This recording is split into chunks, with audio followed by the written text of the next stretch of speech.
सभी सर्विंग व रिटायर्ड फौजी भाइयों का स्वागत है आपकी अपने यूट्यूब चैनल फौजी पोर्टल पर, जिस पर हम प्योरली हमारे सभी सर्विंग रिटायर्ड फौजी भाई, वीर नारी और उनके सभी फैमिली मेम्बर्स के लिए जो भी खबर होती हैं वो आपस में बिल्कुल सिंपल तरीके से साझा करते हैं।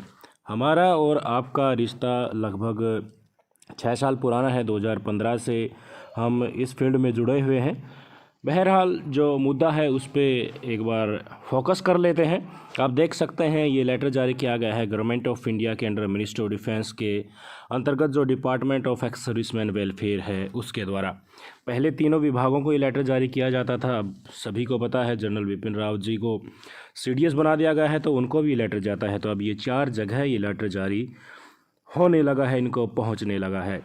अब सब्जेक्ट देखिए, आप सब्जेक्ट आप देखेंगे तो आपको ये लगेगा कि क्या झमेला है, ये थोड़ा आपको समझ में नहीं आएगा।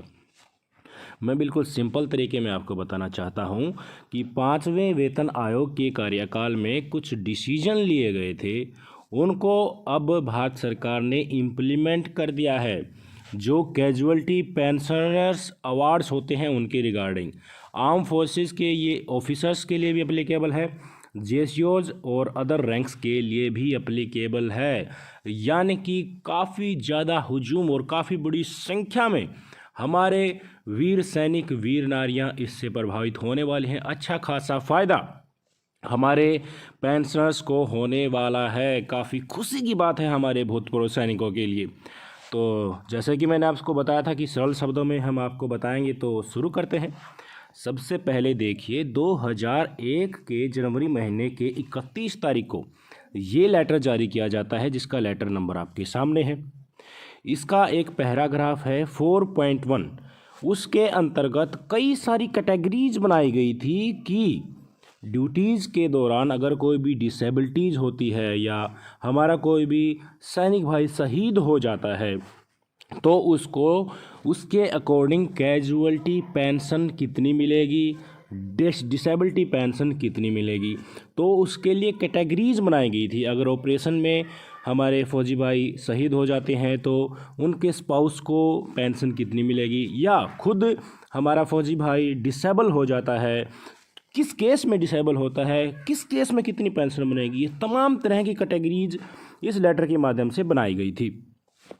एक इसमें सरकमस्टांसिस था और उस कैटेगरी का नाम था ई। कई टाइप की कैटेगरी थी, ए बी सी डी, उनमें एक कैटेगरी ई थी और जिसका टाइटल कुछ इस प्रकार से था, battle inoculation training exercises and demonstration with live ammunition.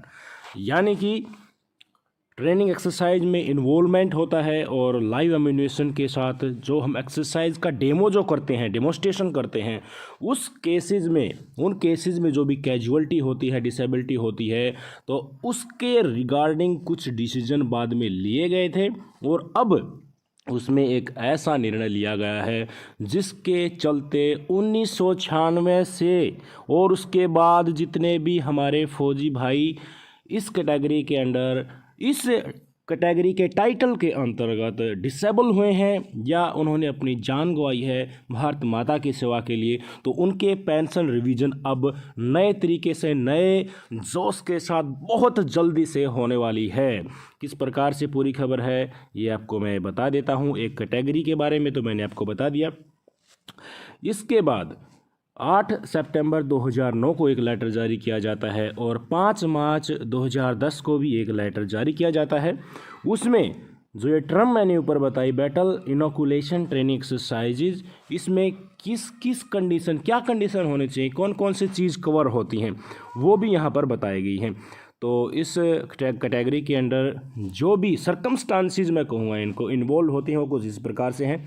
पहले नंबर पर जो भी फ्लाइंग ऑपरेशंस होते हैं, वार प्लान्स के लिए जो रिहर्सल होती है या ऑपरेशनल रेडीनेस को इम्प्लीमेंटेशन करने के लिए जो इंटरनेशनल एक्सरसाइजेज होते हैं, उस केसेस में कोई भी डिसेबिलिटी होती है या किसी भी हमारे सैनिक भाई की जान जाती है, वो शहीद होते हैं भारत माता की सेवा में, तो वो भी इस कैटेगरी के अंतर्गत आता है।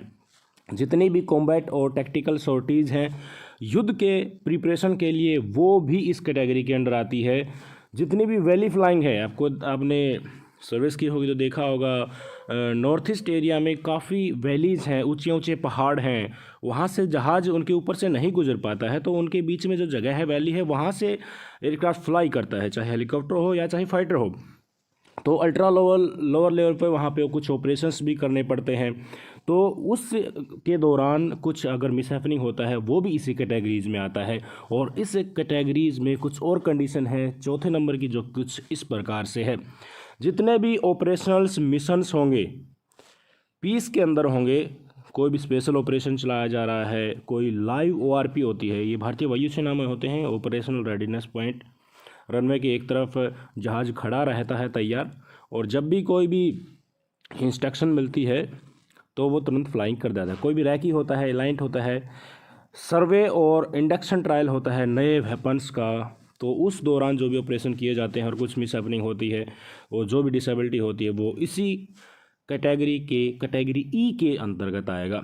मिशन जो भी टेकन हैं, जैसे कोई ट्रूप्स है या सिक्योरिटी फोर्सेज है जो फॉरवर्ड एरियाज़ में है, तो उनकी सपोर्ट के लिए जो भी मिशन चलाया जाएगा, उसमें जो भी मैन पावर जाएगी, उनके साथ जो मिसहैपनिंग होती है वो भी इसी कैटेगरी में लाया जाएगा। फ्लाइंग मिशन जितने भी लैंडिंग होती है एएलजी पे, यानी कि जीरो जिसको बोलते हैं, हाई एल्टीट्यूड एरिया में, आपको पता होगा जीरो यूनिट होती है, भारतीय वायुसेना भी है, भारतीय सेना भी वहाँ पे है। वहाँ पे जितने भी फ्लाइंग ऑपरेशंस होते हैं, उनमें जो डिसेबिलिटी या कुछ किसी फौजी भाई की डेथ हो जाती है, वो शहीद हो जाते हैं, तो वो भी इस कैटेगरी के अंतर्गत आएंगे। ये 6 कंडीशंस हैं, सारी की सारी ये 6 की 6 कंडीशन कैटेगरी ई के अंतर्गत आती है। तो कैटेगरी ई के अंतर्गत तो आ गई, तो कैटेगरी ई के अंतर्गत आने से फ़ायदा क्या मिला? जो भी फ़ायदा मिला है उसको अब मैं नीचे बताने जा रहा हूँ। तीसरे नंबर पॉइंट पर देखिए, जो पैरा 2 था, 8 सितंबर 2009 का जो लेटर जो ऊपर मैंने डिस्क्रिप्शन दिया जिसका, उसमें ये कहा गया था कि इस तारीख से पहले जितने भी केसेस हो गए हैं सेटल, उनको खोलने की ज़रूरत नहीं है, दोबारा नहीं खोले जाएंगे। यानी कि इससे पहले इन 6 कैटेगरीज, सब कैटेगरीज बोलूँगा क्योंकि कैटेगरी ई के अंतर्गत आते हैं, इन 6 सब कैटेगरीज के अंतर्गत जितनी भी डिसेबिलिटी या हमारे फौज भाई शहीद हुए हैं, उनको जो भी पेंशन बेनिफिट मिलता था वो इसके अंतर्गत नहीं मिला उनको। और नीचे चलता हूँ, अब क्या हो गया कि इस लेटर को जारी करना पड़ा। तो मैटर को पूरी तरह से एग्जामिन किया गया है भारत सरकार के सभी विभागों के द्वारा, और ये डिसाइड किया गया है कि flying accidents that occurred on or after 1 January 1996 and which fall strictly under 6 categories, ऊपर मेंशन की गई 6 कैटेगरी के अंतर्गत जो भी फ्लाइंग एक्सीडेंट्स हुए हैं, फ्लाइंग भारतीय नौसेना में भी होती है, भारतीय वायुसेना में भी होती है और भारतीय सेना में भी होती है, तीनों अंगों में फ्लाइंग होती है। और ऊपर दी गई 6 कैटेगरीज के अंतर्गत अगर वो आता है तो उनको जल्द से जल्द पेंशनरी बेनिफिट, एक जो 31 जनवरी 2001 का जो लेटर था उसके अकॉर्डिंग उनकी पेंशन रिवाइज की जाएगी। यानी कि जो पहले बेनिफिट पेंशन अवार्ड्स का इस कैटेगरी में नहीं दिया जाता था, अब भारत सरकार ने, रक्षा मंत्रालय अपनी गलती सुधार कर बोला है कि भाई हाँ, इनके अंतर्गत जो डिसेबिलिटी होती है उसको नॉर्मल जो डिसेबिलिटी पेंशन होती है उससे कुछ एक्स्ट्रा अमाउंट में एज ए वार एलिमेंट उसको ट्रीट करके पेंशनरी बेनिफिट या स्पाउसेस को जो भी फैमिली पेंशन मिलती है उसमें बढ़ोतरी की जाएगी। और जो पैरा 2 था जिसमें ये कहा गया था 2009 के लेटर के थ्रू कि उससे पहले के केस ओपन नहीं किए जाएंगे, तो अब उसको रिमूव कर दिया गया है। यानी कि 1 जनवरी 1996 या इसके बाद जितनी भी डिसेबिलिटीज़ ऊपर मेंशन्ड केस के कैटेगरीज में फॉल करती हैं उनको सबका पेंशन रिवीजन अब होने वाला है। आपकी ड्यूटी क्या है? आप हो सकते हैं आप मेरी आवाज़ सुन रहे हैं तो आप खुद भी इसके जो बेनिफिशरी हो सकते हैं, और काफ़ी मात्रा में ऐसे हमारे बुजुर्ग भूतपूर्व सैनिक हैं जो हमारी आवाज़ को नहीं सुन रहे होंगे, तो आपकी परम ड्यूटी ये बनती है कि जो भी वीर नारीज़ और हमारे बुजुर्ग भूतपूर्व सैनिक इस कैटेगरीज़ में पढ़ते हैं, 1 जन 1996 के बाद रिटायर्ड हुए हैं और इस कैटेगरी में पढ़ते हैं, तो उनके पास ये वीडियो पहुंचाएं, शेयर करें ताकि उनको जल्द से जल्द इसका बेनिफिट मिल सके। और भारतीय सेना और रक्षा मंत्रालय की तरफ से भी पूरी कोशिश की जा रही है कि जल्द से जल्द जितने भी सर्विस हेडक्वार्टर और रिकॉर्ड ऑफिस हैं इन केसेस को री एग्जामिन करेंगे, और जो 6 कैटेगरीज के अंतर्गत फॉल होते हैं, क्योंकि इनका तो रिकॉर्ड होगा कि किस प्रकार से एक्सीडेंट या डिसेबिलिटी हुई है, तो पीसीडीए के साथ कंसल्टेशन के द्वारा बिना किसी डेविएशन के जल्द से जल्द पेंशन रिवीजन की जाए और हमारे वीर नारीज और हमारे भूतपूर्व सैनिकों को इसका फ़ायदा दी जाए।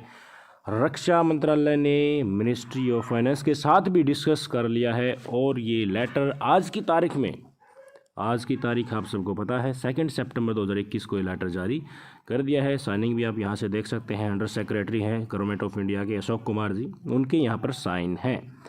मैं एक बार फिर से आपको कैटेगरी ई के अंतर्गत जो 6 सब कैटेगरी हैं वो दिखाना चाहूँगा। आप एक बार नज़र फेर सकते हैं यहाँ से।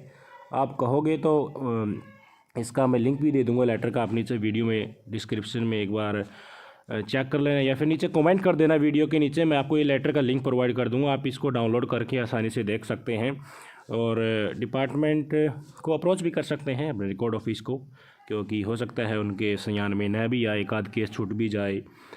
तो आप खुद अगर इस कैटेगरी में आते हैं, इन 6 सब कैटेगरीज में आते हैं, तो आपकी पेंशन रिवीजन डेफिनेटली अच्छी खासी अमाउंट में होने वाली है।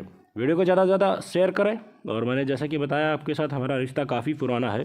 जब 7वां वेतन आयोग आया था 2016 के वर्ष में, उसी समय से हम आपके लिए वीडियो बनाते आ रहे हैं।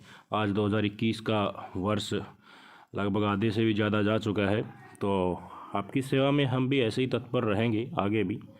आप भी हमारे साथ बने रहिए, चलेंगे साथ साथ, जिएंगे साथ साथ, मनोरंजन करेंगे साथ साथ, आपको अपडेट करेंगे साथ साथ। जय हिंद, वंदे मातरम।